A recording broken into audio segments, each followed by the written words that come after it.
Elle défile encore et encore sur votre émission On My Way, celle à l'affiche du jour. Je nous l'ai dénichée en plein combat pour le bien-être, le leadership entrepreneurial au féminin, mais encore mieux, dans le combat pour la sécurité alimentaire. Et bien à présent, retracez avec nous le parcours de Rhoda Adjaoké. Née à Parakou, celle qui occupe la 7e place de cette émission a ce regard qui vous renseigne au premier coup d'œil sur sa détermination. Son énergie témoigne de ce qu'elle sait que même étant multifonction, la femme a le devoir de sauver la société en restant très axée sur l'éducation des enfants. Fille d'enseignant, elle se convainc très vite que l'entrepreneuriat est la garantie d'une victoire pour l'autonomisation de la femme. Rhoda Adjaoké Oussounou est dotée d'un diplôme supérieur de qualification et d'aptitude professionnelle, d'une licence professionnelle, d'un master professionnel et actuellement elle est doctorante certifiée en coaching africain, coach du bien-être et de la santé. Elle est aussi directrice exécutive de l'ONG Équilibre d'Afrique qui positionne la femme comme principal acteur de développement économique et social. Elle dit trouver sa joie dans ce rôle d'orienter la femme. Questionnée sur la politique au Bénin, elle répond sourire en coin qu'elle en est bien loin, mais à son avis. Elle fait de la sécurité alimentaire son combat au quotidien et sa phrase préférée est biblique. Recommande à l'Éternel tes œuvres et tes projets réussiront. Et juste derrière, mesdames, messieurs, ce reportage qui retrace le parcours de Rhoda Adjaoké Oussounou, vous la retrouvez avec moi dans cet entretien où elle nous parlera encore un peu plus d'elle. Bonsoir madame. Bonsoir. Bienvenue à vous sur ce plateau. Merci beaucoup. Parlez-moi un peu plus de vous et de votre engagement pour l'ONG Équilibre d'Afrique. Parlant de l'engagement de l'ONG, l'ONG Équilibre d'Afrique est une ONG à caractère agricole. Et c'est une ONG qui fait de la femme le levier du développement économique et social. C'est une ONG qui met la femme au cœur du développement. Parce qu'on ne peut pas parler du développement sans la femme. Et ceci dit, on a dit, notre cible est désormais la femme. Et Dieu soit loué, nous avons compris que derrière la femme, c'est toute une vie.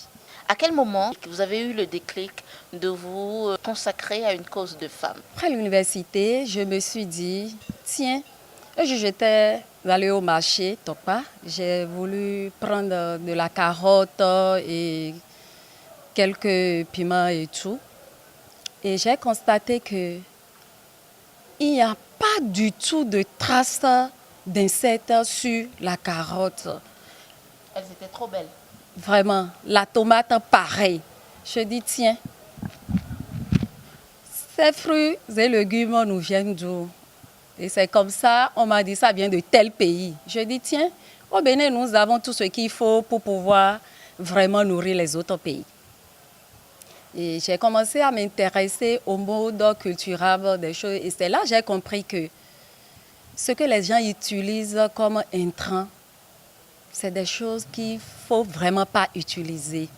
C'est-à-dire, ils utilisent les intrants qu'il faut utiliser sur le coton. Vous venez retrouver ça sur le piment, sur la tomate. C'est vraiment un danger.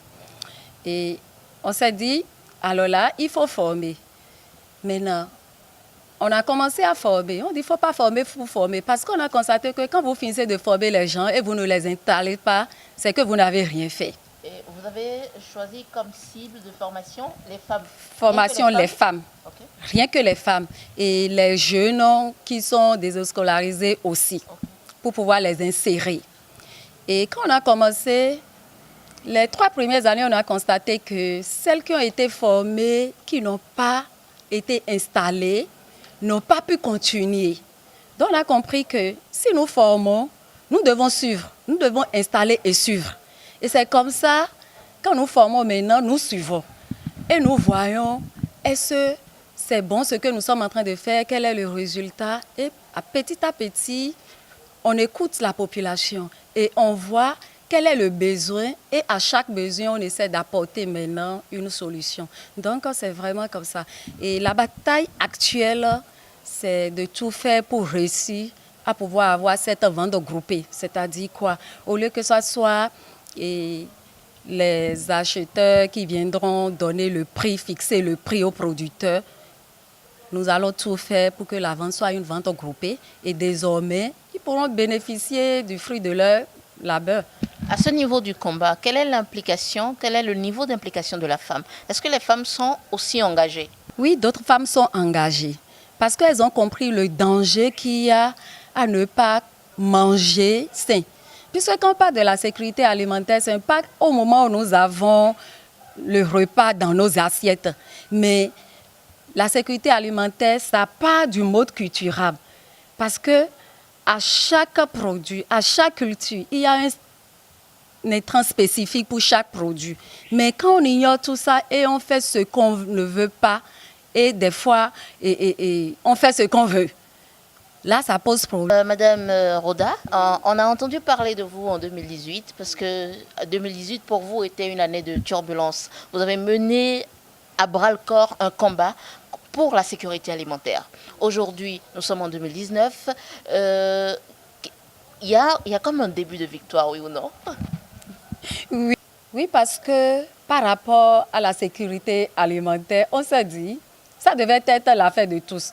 Puisque tous les jours que Dieu fait, nous mangeons et nous donnons à manger aussi. Mais on ne se soucie pas du mode culturel comme je viens de le dire. C'est pour cela que nous sommes tous interpellés. Nous, on s'est dit, nous sommes femmes, femmes dans le ménage. C'est nous qui préparons, c'est nous qui allons au marché. Donc, on doit vraiment faire de la sécurité alimentaire notre affaire. Parce qu'il ne sert à rien d'avoir de l'argent dans des comptes des milliards et que votre santé soit hypothéquée. Donc, cette bataille-là, nous n'allons pas faire cette bataille seule, mais nous invitons également les autres personnes parce que c'est l'affaire de tous, la sécurité alimentaire. Roda Adjaoke Onsunu, vous êtes également présidente de l'association de réflexologie. C'est quoi la réflexologie et pourquoi l'avoir choisi comme métier? Merci beaucoup. C'est la naturothérapie. Et ça, c'est les massages des zones réflexes à partir de la plante, des pieds et tout. On peut déjà localiser l'organe. Si j'ai mal à la tête maintenant, sans prendre un médicament, je peux déjà localiser la tête. Je peux localiser le cerveau dans mes mains, au niveau du pied, je peux localiser. Et pour les femmes qui sont vraiment à quête de procréer, il faut localiser l'organe génital. Il faut aider également les hommes qui ont des petits soucis, par exemple, et des problèmes de perte sexuelle, si je peux parler ainsi. Et on peut déjà stimuler l'organe en question sans prendre un médicament, à travers seulement, quand je prends par exemple au niveau du pied, au niveau du talon, je peux déjà masser et cibler l'organe génital, que ce soit pour l'homme, que ce soit pour... Est-ce qu'au Bénin, ça se pratique bien? Les gens ont recours à vous et tout? Et oui, malheureusement, il y a plusieurs personnes que nous voyons aujourd'hui avec des bâtons en main qui disent qu'ils sont réflexologues, qui n'ont pas appris, qui n'ont pas fait une école. Alors qu'on ne s'amuse pas avec la santé. Par rapport à la santé, il ne faut pas se confier à n'importe qui. Il faut toujours faire recours aux professionnels. Et c'est pour cela que nous disons, les gens qui sont fatigués des médicaments, à travers une méthode très simple, on peut déjà les mettre à l'aise. Donc, ils sont soulagés. Si j'ai mal à la tête maintenant, je suis sur le chantier en train de travailler, je n'ai pas besoin de prendre un produit chimique. Naturellement, il suffit seulement de commencer par faire comme ça, masser là, et puis j'aurai des soulagements, vous voyez. Vous êtes également coach en bien-être et de santé, c'est bien ça? Oui, c'est ça.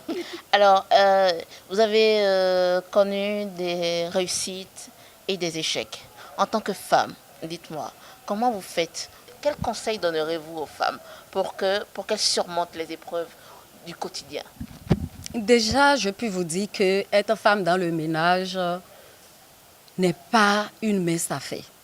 Ce n'est pas facile.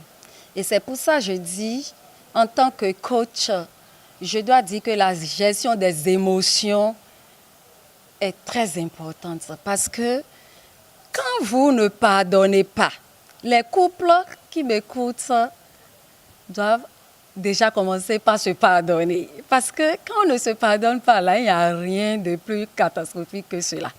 Il faut se pardonner jour après jour. Il ne faut pas dire je vais accumuler cela. Alors madame, vous êtes directrice exécutive de l'ONG Équilibre d'Afrique. Vous êtes présidente de l'association des professionnels de réflexologie. Vous êtes coach du bien-être et de la santé, mais ça fait trop pour vous. Comment est-ce que vous conciliez tout? Et vous êtes également mère de famille, donc femme au foyer. Alors, dites-moi, comment est-ce que vous conciliez tout? Dans la vie, quand vous faites quelque chose et que vous aimez la chose, vous pouvez y arriver. Mais quand vous n'aimez rien, même si vous êtes payé 10 millions le mois, ça ne sert à rien de rester là. Vous ne serez jamais épanoui. Et moi, ce que je fais, j'aime bien le faire parce que j'aime beaucoup aider. Et je veux voir la femme devant. C'est pour cela que je suis aux côtés des femmes et tout le temps avec elles. Et quand une femme lève le doigt pour dire je vais faire quelque chose, je dis avant seulement, tu peux y arriver. Et je demande aux autres femmes, soutenez cette femme. Nous allons finir cette émission avec votre adresse. Une adresse à l'endroit de toutes les femmes du monde entier, à l'endroit des filles qui vous écoutent et que vous n'avez pas laissées indifférentes. Oui, simplement dire aux femmes, bravo de continuer, de ne pas se décourager. Découragement n'est pas béninois. Avancez seulement, quelle que soit la situation. Dites-vous qu'il y a un lendemain meilleur. Dites-vous que ce que vous êtes en train de faire, c'est parce que Dieu veut que vous soyez là. Et aimez ce que vous faites. Travaillez et travaillez toujours. Et moi, je trouve que les filles, actuellement, seront les mères de demain. Donc, elles doivent déjà aimer le travail bien fait. Rien n'est facile dans la vie. Mais avec le courage, on y parvient toujours.